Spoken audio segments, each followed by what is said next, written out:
السلام علیکم ورحمۃ اللہ وبرکاتہ۔ آج ہم سیکھیں گے کہ حروف مستعلیہ کتنے ہیں اور کون کون سے ہیں، حروف مستعلیہ کو کس طرح پڑھا جاتا ہے اور حروف مستعلیہ کا مجموعہ کیا ہے۔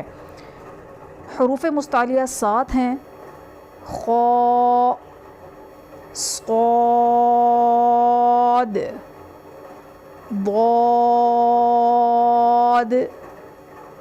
طا، ظا، غین اور قاف۔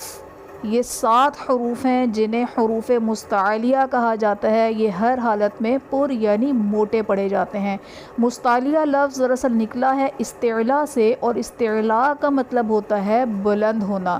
کیا چیز بلند ہوگی کہ جب ہماری زبان کی جڑ تالو کی طرف بلند ہوگی تب ہمارے حروف مستعلیہ پر یعنی موٹے پڑھے جائیں گے۔ حروف مستعلیہ کا مجموعہ ہے خص، ضغط، قذ۔ خص، ضغط، قذ یہ حروف مستعلیہ کا مجموعہ ہے۔ ان 7 حروف کے علاوہ باقی تمام حروف باریک پڑھے جائیں گے۔